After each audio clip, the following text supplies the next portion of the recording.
ओम श्री सांब शिवाय नमः। ओम श्री गणेशाय नमः। श्री शिव महापुराण षष्ठी कैलाश संहिता अथ प्रथमोध्यायः। व्यास जी से शौनकादि ऋषियों का संवाद। जो प्रधान प्रकृति और पुरुष के नियंता तथा सृष्टि पालन संहार के कारण हैं, उन पार्वती सहित शिवजी को पार्षदों और पुत्रों के साथ नमस्कार है। ऋषि बोले, हमने अनेक आख्यानों से समन्वित मनोहर उमा संहिता सुनी।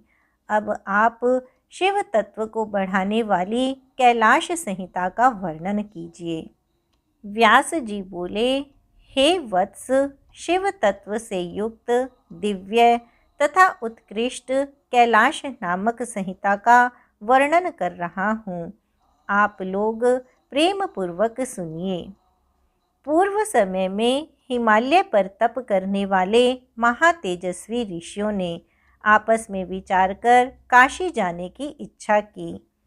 उस पर्वत से चलकर एकाग्रचित्त हो काशी पहुंचकर वे स्नान करने की इच्छा से मणिकर्णिका को देखने लगे।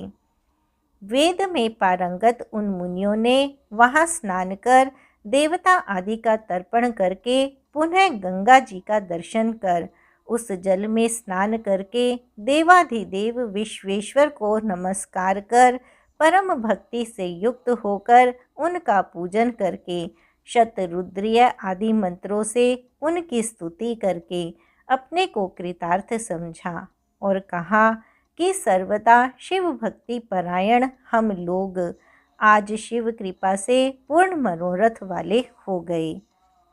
उसी समय पंचक्रोश को देखने की इच्छा से आए हुए सूत जी को देखकर उनके पास जाकर उन सभी ने प्रसन्नतापूर्वक उन्हें प्रणाम किया। इसके बाद उन्होंने भी साक्षात देवाधिदेव उमापति विश्वेश्वर को प्रणाम कर उन सभी के साथ मुक्ति मंडप में प्रवेश किया। उसके अनंतर सभी मुनियों ने अर्घ्यादि से वहाँ पर बैठे हुए पौराणिकोत्तम महात्मा सूत जी का पूजन किया। तत्पश्चात सूत जी ने प्रसन्न चित्त होकर उत्तम व्रत वाले मुनियों की ओर देखकर उनका कुशल क्षेम पूछा। तब उन सभी ने भी अपना कुशल बताया।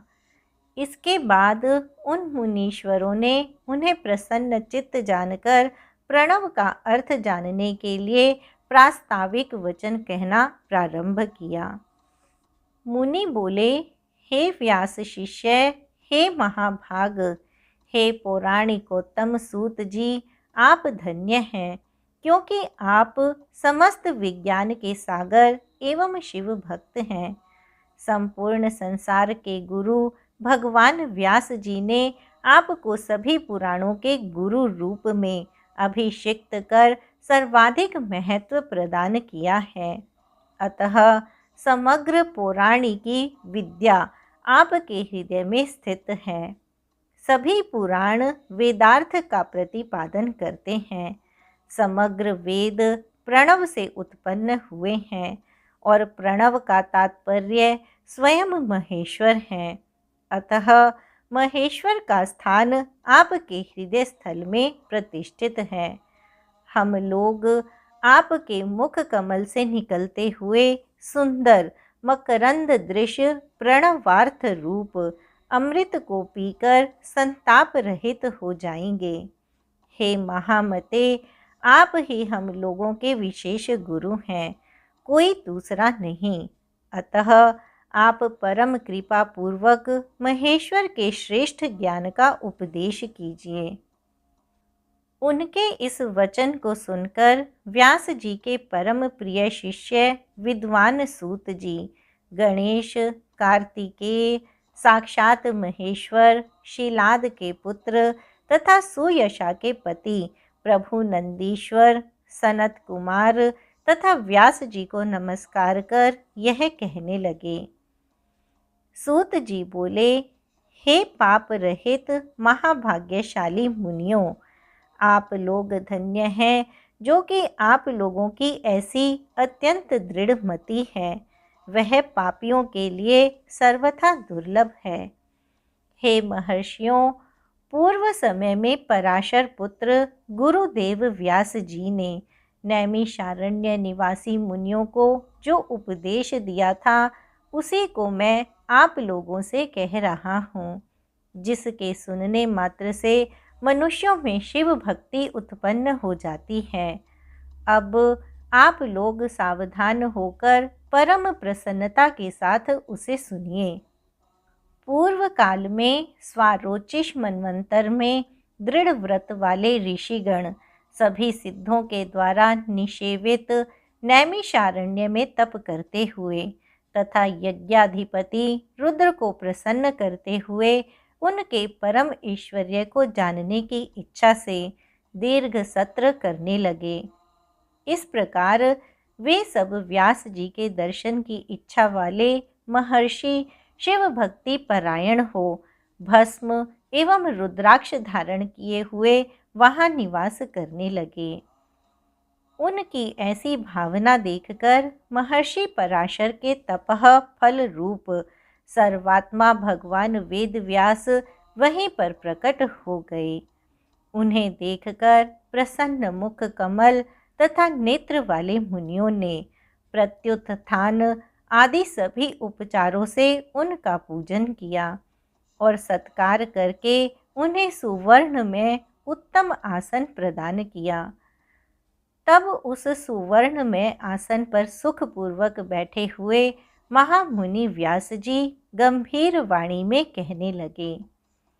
व्यास जी बोले, आप लोग बताएं कि इस महायज्ञ में आप लोगों का कुशल तो है। आप लोगों ने यज्ञाधिपति शिव का पूजन अच्छी प्रकार कर तो लिया है। आप लोगों ने इस यज्ञ में संसार से मुक्त करने वाले पार्वती सहित सदाशिव का भक्ति भाव से किस लिए पूजन किया है। मुझे तो ऐसा मालूम हो रहा है कि महेश्वर शिव के प्रभाव में आप लोगों की इस प्रकार की प्रवृत्ति एवं शुश्रूषा मोक्ष पाने के लिए ही हुई है। अमित तेजस्वी व्यास जी के द्वारा इस प्रकार कहे जाने पर नैमिषारण्यवासी परम ओजस्वी मुनियों ने शिव के अनुराग से प्रसन्न चित्त उन महात्मा महामुनि व्यास जी को प्रणाम करके कहा। मुनि बोले, साक्षात विष्णु जी के अंश से अवतार धारण करने वाले हे भगवन, हे मुनि श्रेष्ठ, हे कृपा निधान, हे महाप्राज्ञ, हे सर्व विद्येश्वर, हे प्रभु, आप संपूर्ण जगत के स्वामी, सृष्टिकर्ता एवं पार्वती तथा गणों सहित उन महादेव की कृपा के साक्षात समुद्र हैं। आपके चरण कमल के मकरंद के स्वाद में भ्रमर स्वरूप मन वाले हम लोग आज आपके चरण कमल के दर्शन से कृतार्थ हो गए हैं। हम लोगों ने पापी जनों के लिए अत्यंत दुर्लभ आपके चरण कमल का दर्शन प्राप्त किया, अतः हम लोग महान पुण्य वाले हैं। हे महाभाग, प्रणव के अर्थ को प्रकाशित करने की इच्छा वाले हम लोग नैमिषारण्य नामक इस महातीर्थ में महासत्र संपादित कर रहे हैं। महेश्वर के परम भाव का चिंतन करते हुए हम लोगों ने यह निश्चय किया है कि परमेश्वर के विषय में सुनना चाहिए। हे प्रभु, अभी तक हम लोग उनकी महिमा को नहीं जान पाए हैं, अतः आप हम अल्प बुद्धि वालों के उन समस्त संदेहों को दूर करने की कृपा करें।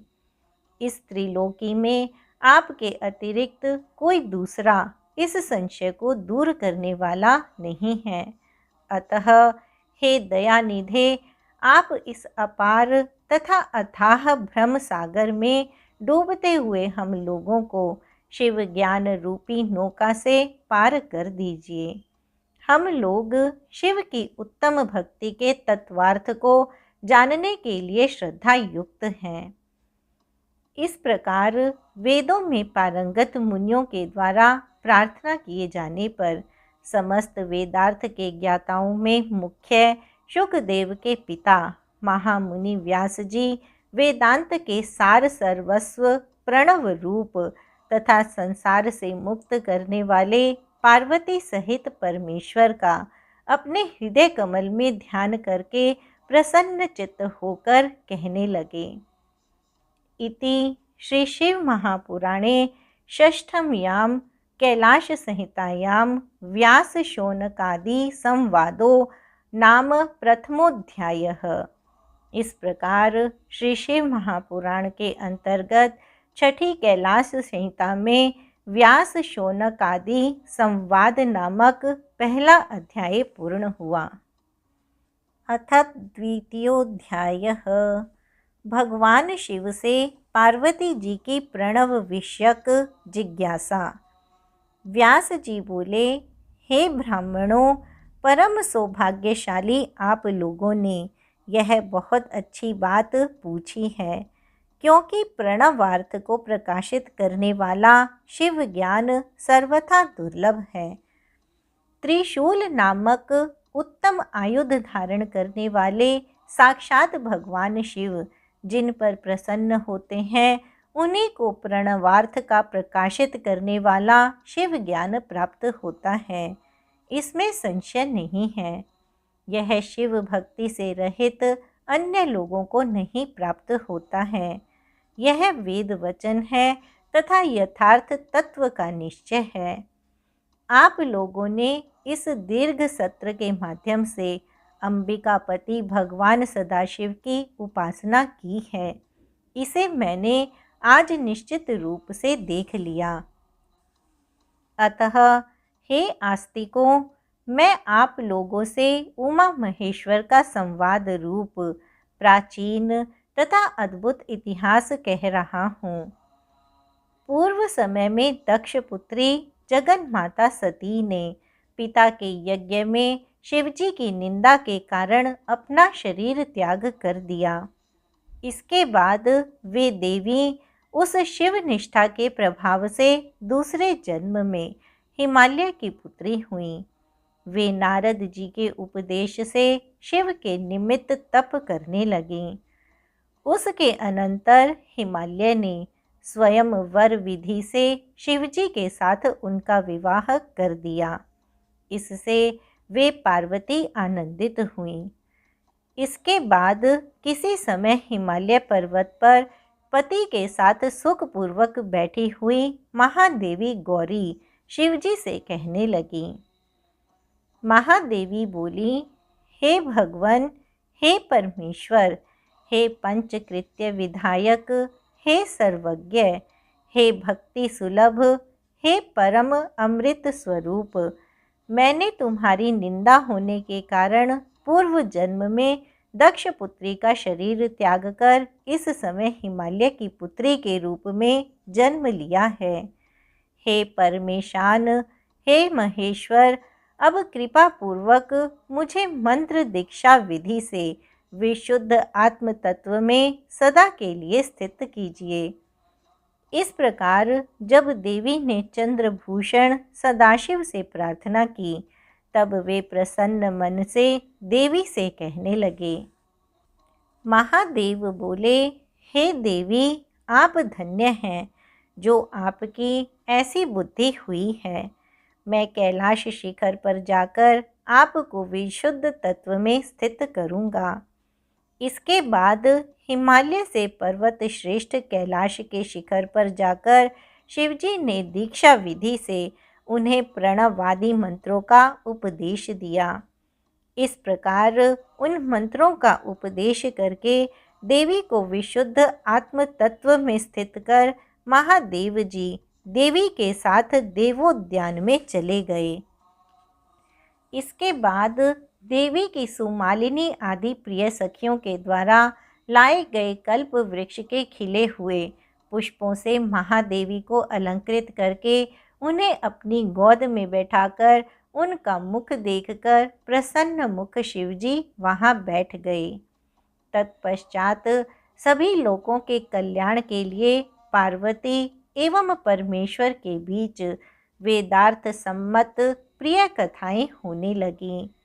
हे तपोधनो, उसी समय अपने पति की गोद में विराजमान संपूर्ण जगत की माता ने अपने पति के मुख को देखकर यह कहा। श्री देवी बोली, हे देव, आपके द्वारा उपदिष्ट मंत्र प्रणव युक्त कहे गए हैं, अतः सबसे पहले मैं प्रणव के निश्चित अर्थ को सुनना चाहती हूँ।